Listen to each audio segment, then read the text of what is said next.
Hello friend, જય શ્રી કૃષ્ણ. હું હેનલ પટેલ કાના કિચનમાં તમારું સ્વાગત કરું છું.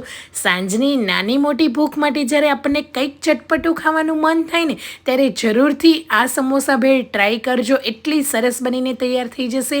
આજે આપણે મુંબઈ સ્ટાઇલ સમોસા ભેળ બનાવીને તૈયાર કરી લઈશું. ઝટપટ બની જતી ફક્ત 5 મિનિટની અંદર તમે બનાવી શકશો અને એટલી સરસ લાગતી હોય છે. ચટપટી, થોડી સ્પાઇસી, જો બાળકોને પણ એટલી સરસ ભાવશે. અને આવી ભેળ આપણે જ્યારે મુસાફરીમાં ક્યાંક બહારગામ ફરવા જતા હોઈએ ને કે પછી કોઈ પણ ચોપાટી પર જતા હોઈએ ત્યારે આવી ભેળ મળી જાય ને તો એનો આનંદ જ કંઈક અલગ હોય છે. તો આજે આપણે સમોસા ભેળ બનાવી લઈશું. તો એના માટે એક વાસણની અંદર અહીંયા મેં એક મોટું સમોસું લીધું છે. તમારી પાસે નાના સમોસા હોય તો તમે નાના સમોસા 2 પણ લઈ શકો છો. હવે સમોસાને આપણે રફલી કટ કરવાના છે. તો હું આ રીતે કોઈ પણ ચમચાની મદદથી તમે કરશો ને એટલે એકદમ સરસ રીતે એના મોટા નાના એવા અલગ અલગ પીસીસ તૈયાર થઈ જશે. તો બસ સમોસાને થોડું આ રીતે મેશ કરી લઈશું જેથી ભેળની અંદર સારી રીતે મિક્સ થઈ જશે.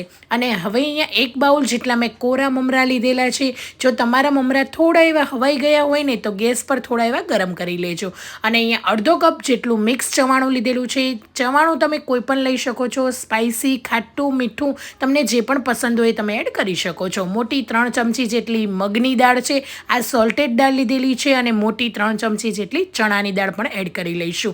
થોડી સ્પાઇસી હશે ને આ ભેળ તો ખાવાની એટલી મજા આવશે. પણ જો તમારા ઘરમાં બાળકો સ્પાઇસી ના ખાતા હોય તો તમે તમારી રીતે કોઈ મિક્સર એડ કરી શકો છો. હવે અહીંયા એક મોટી ચમચી જેટલા વટાણા લીધેલા છે એને એડ કરી લઈશું. 2 ટામેટાના નાના પીસીસ કરેલા છે એને એડ કરી લઈશું. એ જ રીતે એક મોટી ડુંગળી પણ એડ કરીશું. અને ભેળ હું અહીંયા થોડી ચટપટી, થોડી સ્પાઇસી બનાવી રહી છું એટલા માટે અહીંયા મેં 2 તીખા લીલા મરચાંને આ રીતે નાના પીસીસમાં કટ કરીને એડ કર્યા છે. કાચી કેરી અત્યારે સિઝનમાં છે તો કાચી કેરીને પણ આપણે એડ કરી લઈશું. ખજૂર આંબલીની ચટણી એડ કરી લઈશું.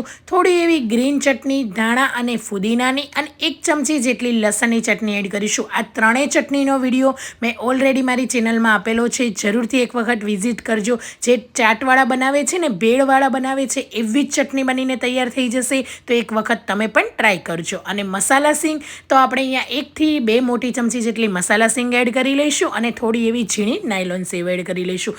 બધી જ વસ્તુ સરસ રીતે એડ થઈ જાય એટલે ઉપરથી લીલા સમારેલા ધાણા એડ અડધી ચમચી જેટલો સંચળ પાવડર એડ કરીશું. અને સ્વાદ પ્રમાણે મીઠું અને થોડું એવું ચપટી મેં અહીંયા લાલ મરચું પાવડર લીધેલું છે. તમે જે રીતે મેં કીધું સ્પાઇસી ખાવાના શોખીન હોય એ રીતે તમે મરચું પાવડર એડ કરી શકો છો. તો અહીંયા ચપટી એવું જ મરચું પાવડર લીધેલું છે અને એડ કરી લઈશું. અને મિક્સ કરી લઈશું. તો ફક્ત 5 મિનિટની અંદર બની જતી આ ભેળ આપણી તૈયાર છે. તો તમે પણ ટ્રાય કરજો. અને એટલી સરસ લાગતી હોય છે ખરેખર. જો તમારી પાસે આ બધી જ વસ્તુ આપણે ઘરે અવેલેબલ હોતી જ હોય છે. બસ બધી વસ્તુ મિક્સ કરવાની છે અને ભેળ તૈયાર છે.